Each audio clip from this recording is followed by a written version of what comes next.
Hello, welcome back. In this session, we are going to talk about categorical syllogisms. Till now, we have spoken about categorical propositions, and with propositions, we make syllogisms. So let's see what syllogisms are. So what is a syllogism? Syllogism is a deductive argument in which a conclusion is inferred from two premises, which means that a syllogism is composed of three categorical propositions. The first two are called premises and the third one is called the conclusion. Categorical syllogisms are those type of syllogism which contain three terms.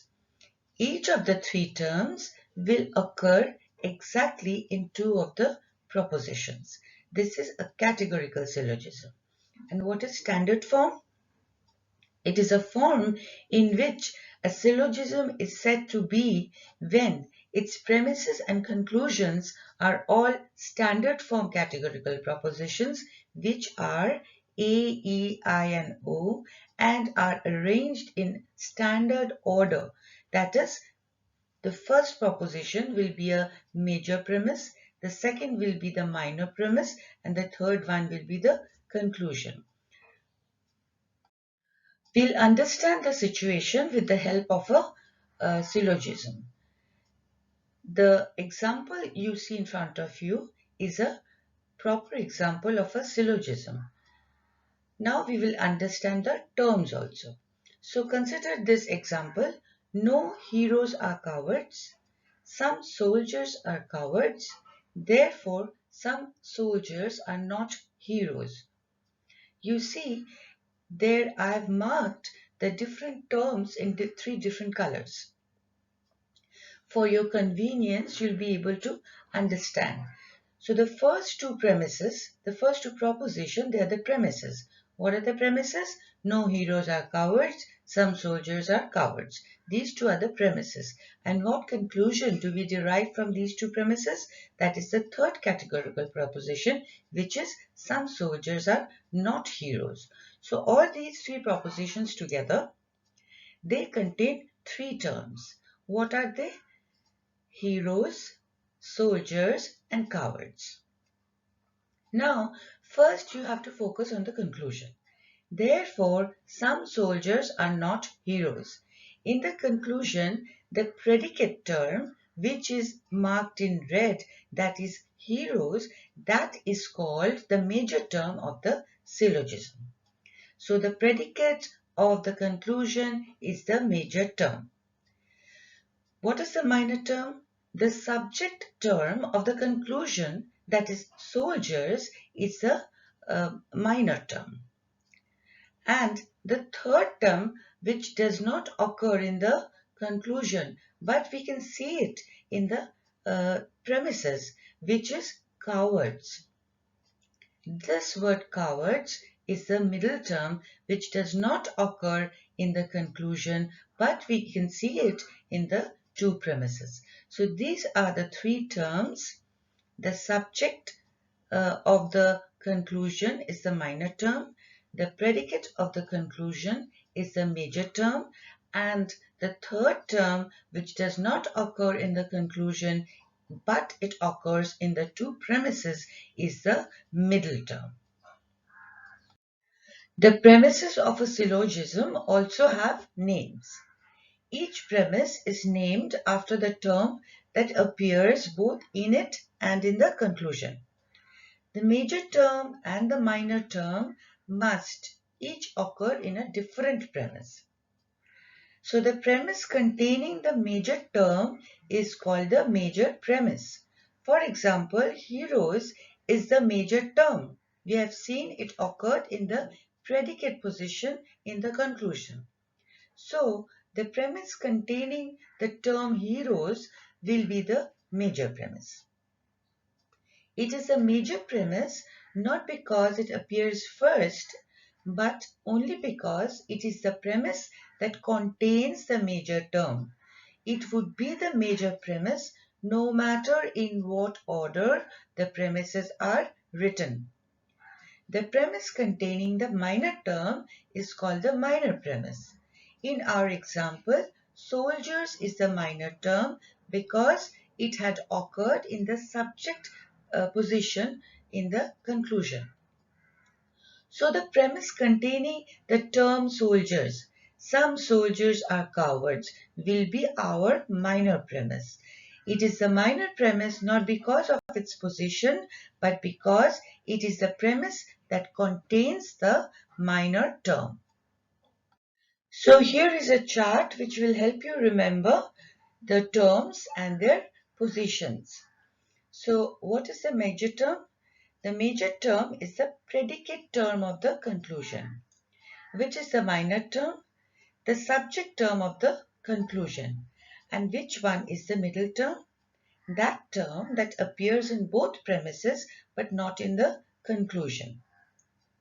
Which is the major premise? The premise containing the major term. And which is the minor premise? The premise containing the minor term. So after understanding the three terms, let us see what do we mean by the mood of a syllogism. So every syllogism has a mood. The mood of a syllogism is determined by the types of proposition. That is, it is either A proposition, E proposition, I proposition, or O proposition, because these are the four standard form categorical proposition. And these are the four standard type categorical proposition with which the syllogism is formed. Now the mood of the syllogism is therefore represented by three letters, and those three letters are always given in standard form order. That is, the first letter names the type of syllogism's major premise. The second letter names the type of the syllogism's minor premise, and the third letter names the type of the syllogism's conclusion. In our example syllogism, the major premise was no heroes are cowards, and this is an E proposition, so you will write E beside it. Next, the minor premise was some soldiers are cowards, which is an I proposition. So after E, we will write I. And the conclusion was some soldiers are not heroes, and this is an O proposition. Therefore, the mood of our example syllogism will be E, I, O. This should be the order.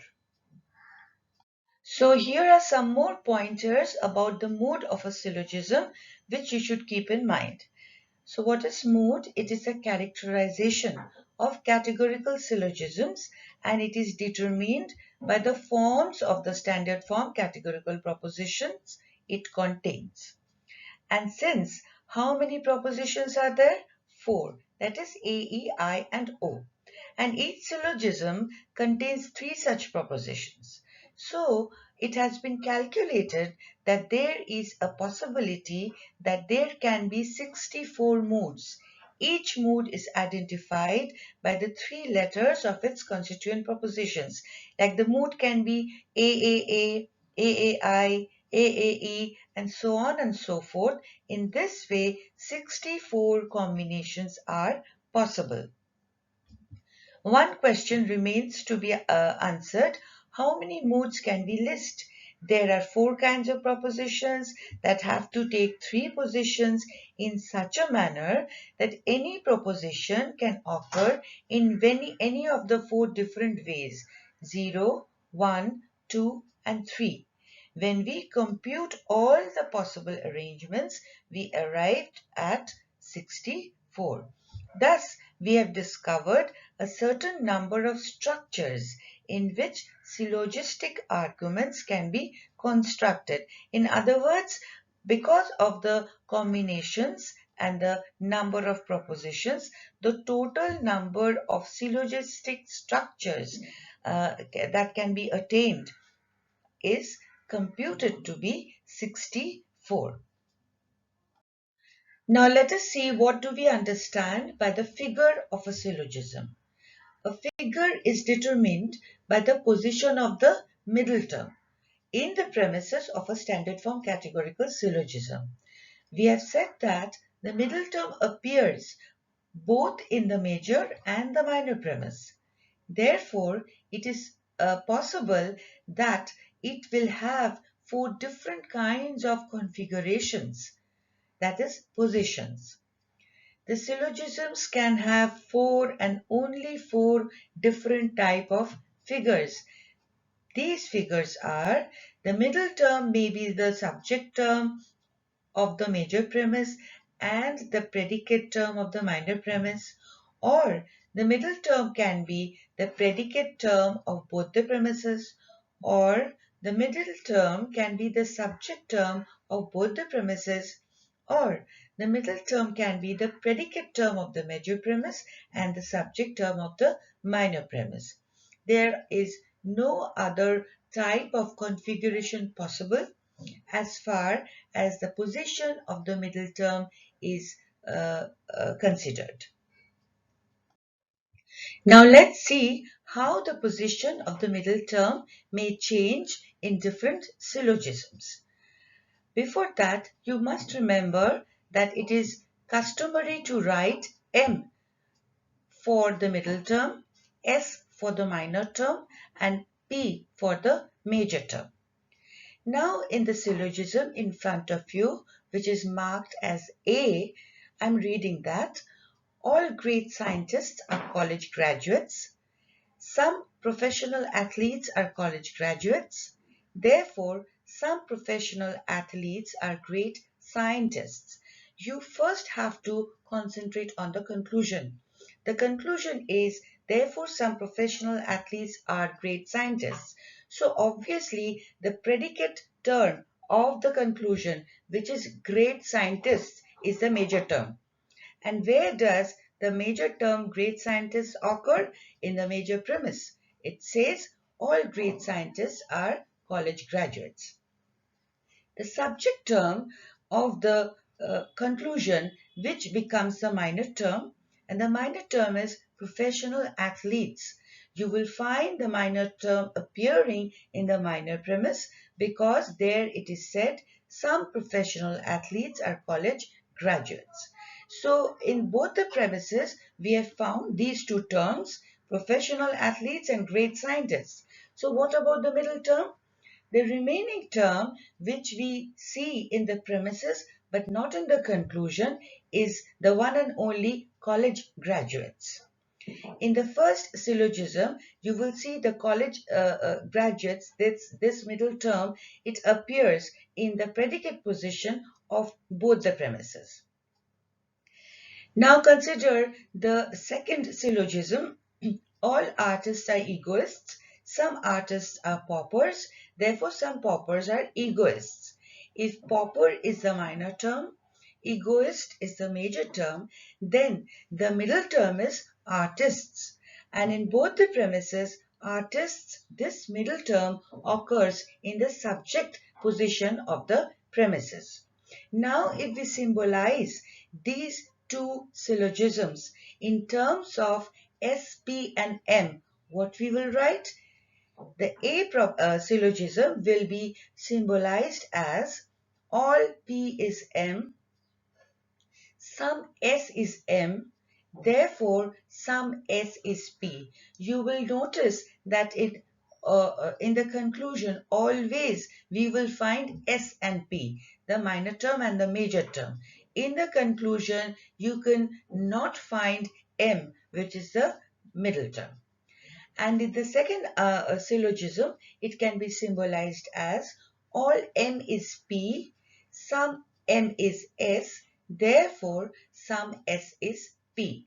Now notice the position of M in the A syllogism. It is in the predicate position in both the premises. In the B syllogism, it is in the subject position of both the premises.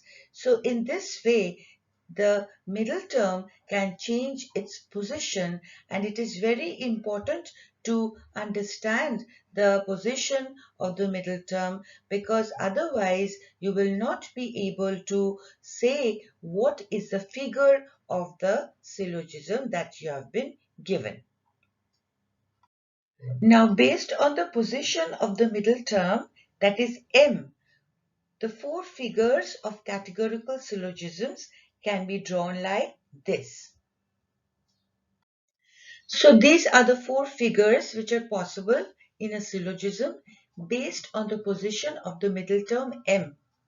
In the first figure, M is in the subject position of the major premise and in the predicate position in the minor premise. So if you draw a slanting line from the subject towards the predicate, it will be a slanting line moving from your left towards your right.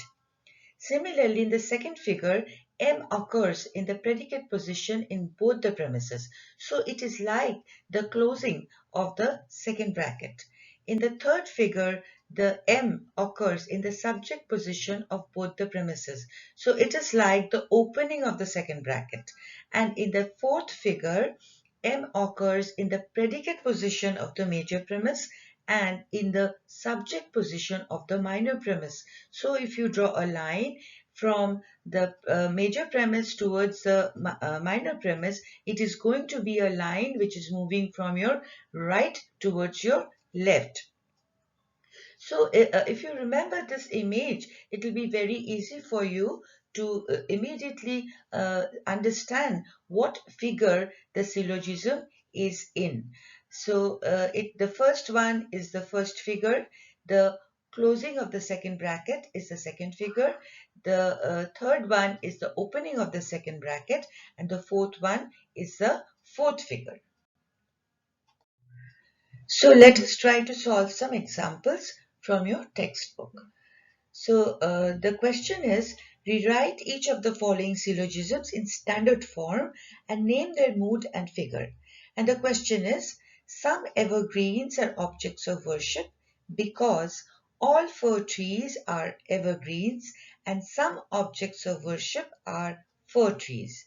So immediately what you can identify are the three terms. The three terms are evergreens, fir trees, and objects of worship. Next, you have to identify the conclusion. If you remember, we have spoken about conclusion indicators and premise indicators. Because is a premise indicator. So obviously, all fir trees are evergreens is a premise. This premise is added by another premise, which is some objects of worship are fir trees. So obviously the conclusion will be some evergreens are objects of worship. Now in the conclusion, what are the two terms? The two terms are evergreens and objects of worship.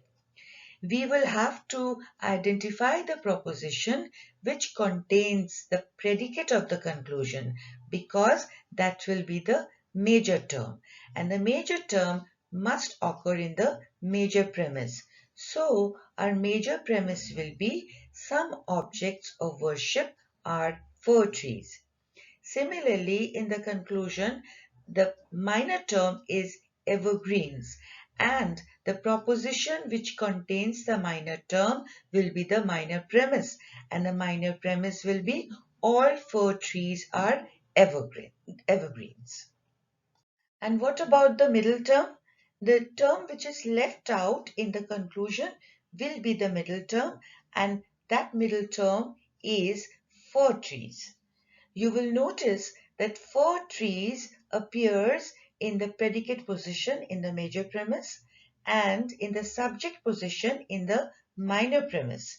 So if you draw a line from the major premise to the minor premise of the middle term, then the line corresponds to the fourth figure, which I have put in the corner.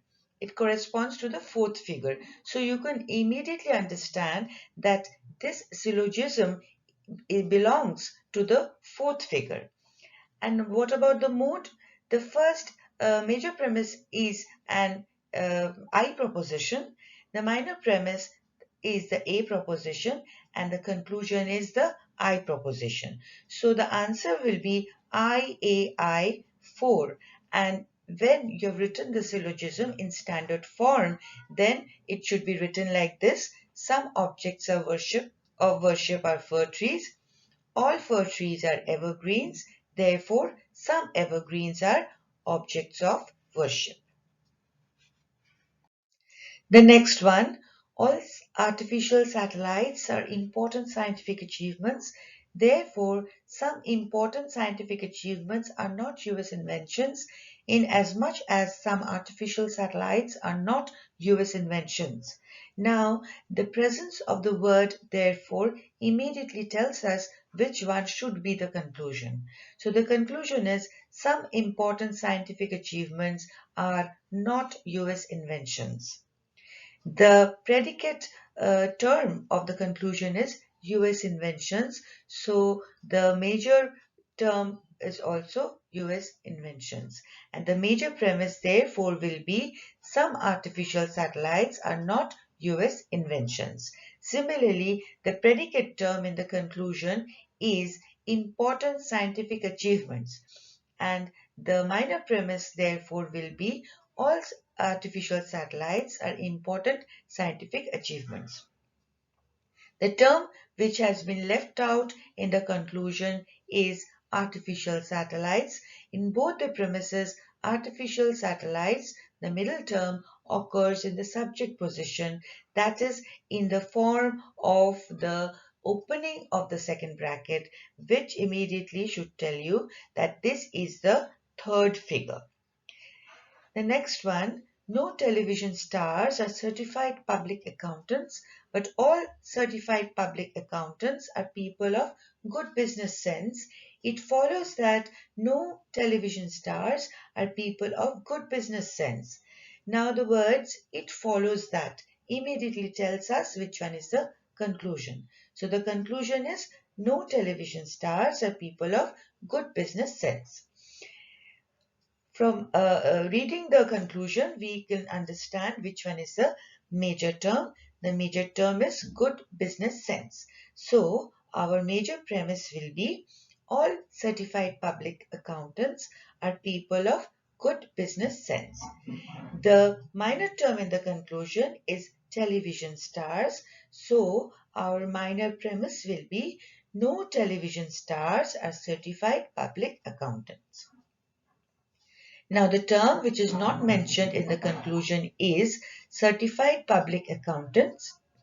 This middle term occurs in the subject position in the major premise and in the predicate position in the minor premise. So the line is drawn from your left towards your right, the slanting line, and it immediately tells us that this is figure number 1. So the answer will be AEE1. The next one, all CD players are delicate mechanisms, but no delicate mechanisms are suitable toys for children. Consequently, no CD players are suitable toys for children. You can understand the conclusion because of the word consequently. So, our conclusion is no CD players are suitable toys for children. Suitable toys for children is a major term, so the major premise will be no delicate mechanisms are suitable toys for children. CD players is the minor term, so the minor premise will be all CD players are delicate mechanisms. Therefore, we can say that delicate mechanisms, this term is the middle term. It occurs in the subject position in the major premise and in the predicate position in the minor premise. So it corresponds to that slanting line from left to right. Therefore, this is figure 1. So the answer is EAE1. The next one, All juvenile delinquents are maladjusted individuals, and some juvenile delinquents are products of broken homes. Hence, some maladjusted individuals are products of broken homes. Now, let's do one thing. Let us replace the middle term, major term, and minor term as S, P, and M. Let me remind you that P is the major term, S is the minor term, and M is the middle term. After identifying the conclusion, which is some maladjusted individuals are products of broken homes, we can write that the major term is products of broken homes, which is P. The minor term is maladjusted individuals, which is S, and the remaining term, the middle term, which is not in the conclusion but in the premises, is M, and it is juvenile delinquents.